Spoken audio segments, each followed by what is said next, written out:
speaking of little things, we're going to have a look at an indie of the week. Ooh. Yay. This one's been kept secret. What's going on? there are reasons for keeping it secret. Okay. Because I want the final reveal, just to be able to look dead in your eyes, Ben, and see what you think. Why do I feel like I'm about to be horrified or enchanted? One of the two extremes. All I can hear in my head, by the way, is Squidmars. And now time for a big reveal. I don't know who that is, but sure. Oh. So, Lamming. Oh. No. I don't see any sheep here. What's going on? Bill Lamming was one of the first miniature sculptors in the 60s. Oh, okay. If you've ever seen, there's an old bit of documentary, BBC News documentary footage from like the Midlands of somebody making, they're actually minifigs, but they're making Napoleonics by using lead solder to build up the model. Oh, wow. So they make, so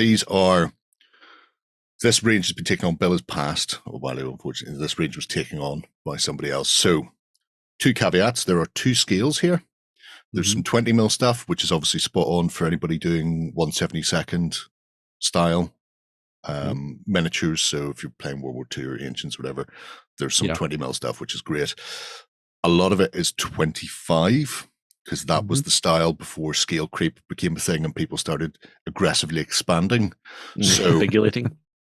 And I know some of our community members, like Sir Humphrey retired, used Lamming stuff in the past. In fact, he got a golden button for an army that he was doing to replace his original 1970 Lamming version of a Punic army, I think it was. That, so this is these. So your mileage may vary on some of these because obviously they're going to be much smaller.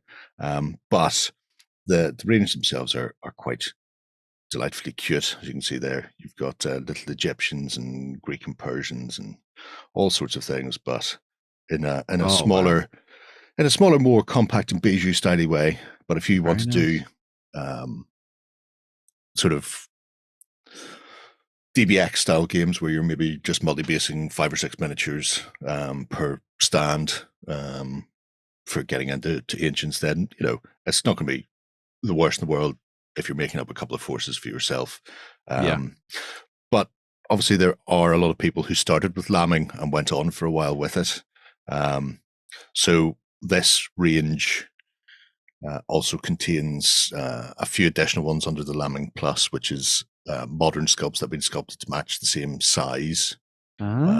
So interesting. There's only a few bits and pieces here and there in that, but as you can see, the likes of the ranges fairly comprehensive for the style and time period. You've got your cavalry, your elephant riders, your little Siloi.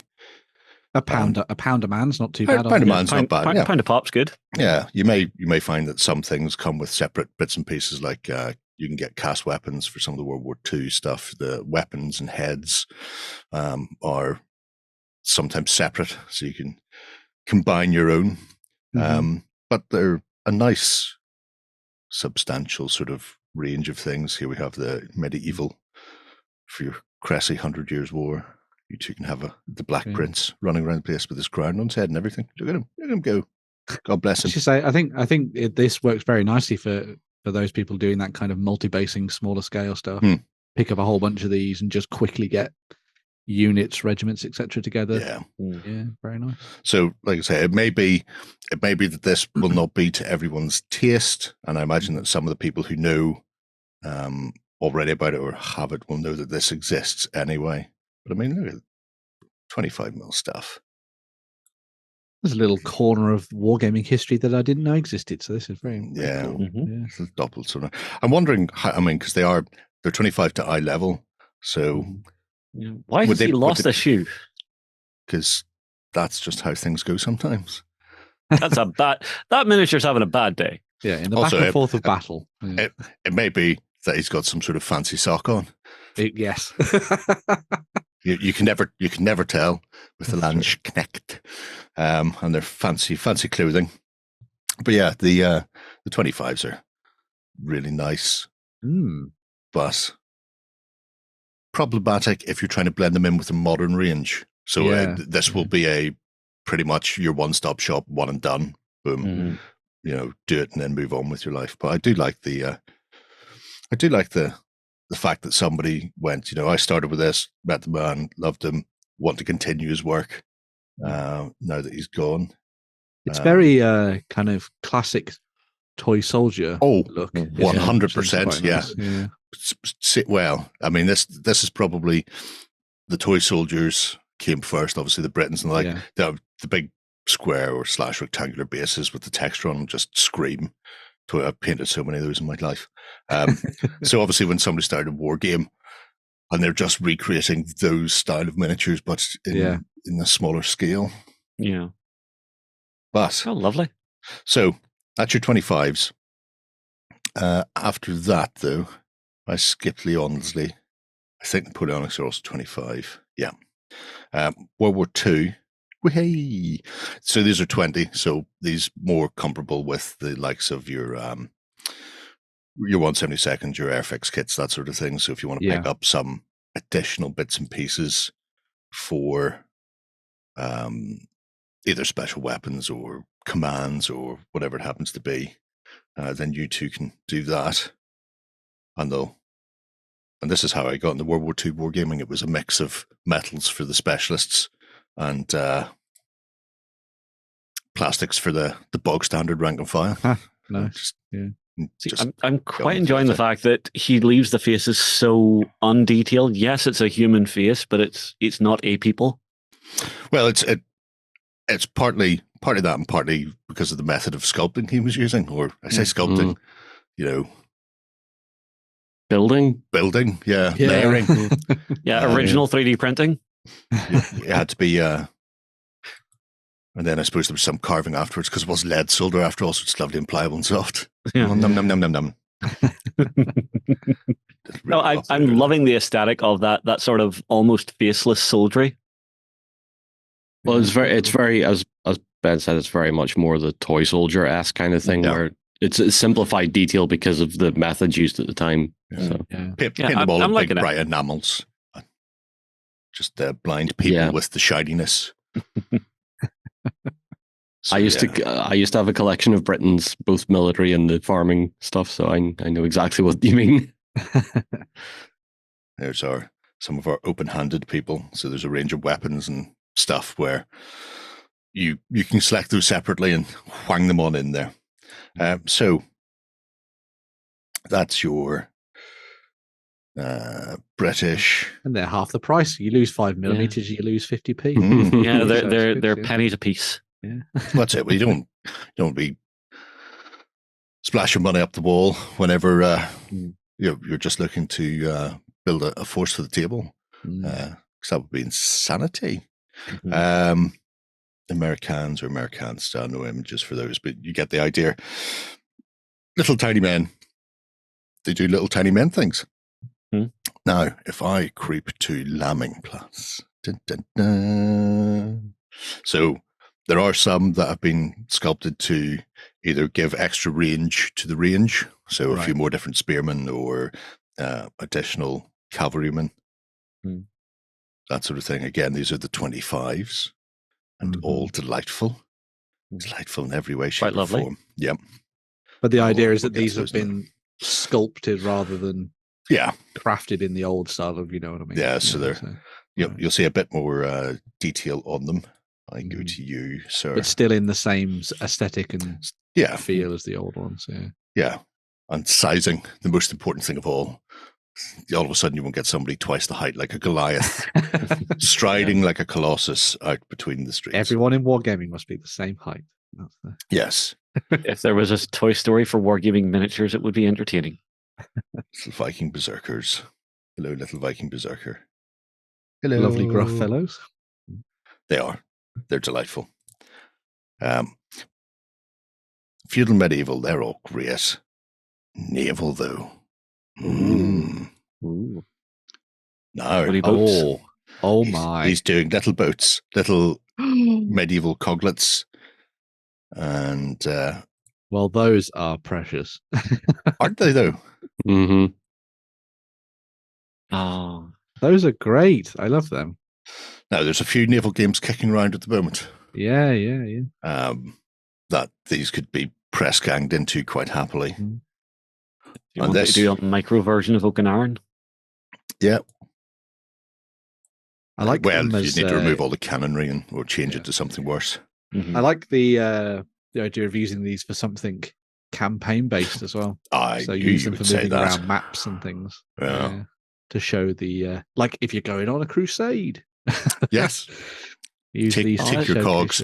Let's see whether or not you can get from the Levant to Outremer without all your ships capsizing and drowning all your men. Good luck. Oh, look, we're going to the Americas. Good luck. Don't worry. Those are lovely.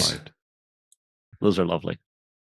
These I'm really liking because it's a little wind direction indicator. Oh, I like that's a fun little. That's a lovely little touch. Throw in. Yeah. You two can pick your southwest direction of your wind, and the flag can be moved. God, yeah. Well, the flag's your direction. You see, so you turn the flag so you can tell where the wind is depending on the game you're playing. Which is just cracking good fun, which we all like. Well done, us. So that's the Lamming Plus bit. Yep. Now, there is one more thing in here. He does away at the end.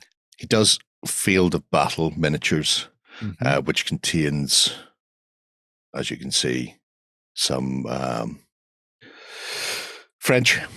Your French Foreign Legion, your Beau Geste like people, and your Arabs as well, which are delightful. These are 20 mils again, but your Foreign Legion officer, your rank and file infantry, they're all there. Well, I should probably clear some tabs at some point. You'll get there eventually. Oh, I'm sorry. The photoshopping is so bad. I honestly don't care. I'm not looking at the photoshopping. I'm looking at the little model. It hurts my eyeballs. It hurts my eyeballs and my feelings. Right. That's very good. You could have just not pointed that out and we could have moved on. Well, I guess we're moving on anyway. So it doesn't matter. I like that you get the good selection of different poses and things like that. So if you're marching, do something ready, yeah. You're going to do something slightly more skirmish based. You've got a good section of stuff there, which is good.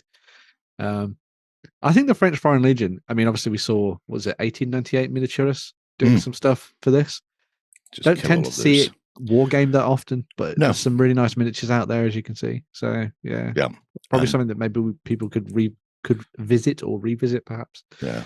So it's the nice thing about ranges like this. They let you explore the different parts of history that you generally wouldn't see. Also, he's got a fortune cookie on top of his staff. Right. That's a great way to alienate and annoy all the Islamic people in the world. It's a fusion model. I'm going to be quiet now. Glad I'm not you. I don't want a fatwa declared on my house. Oh, they are lovely. With their Giselles. Yeah, those are those really nice. I love those rifles and the design that you got for them because they're just like that little bit ostentatious.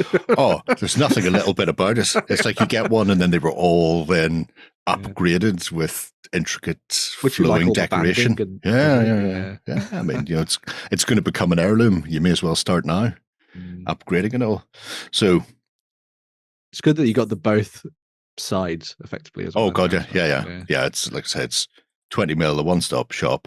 Get both sides for your you and a buddy sit down and play. Yeah, including your camelry.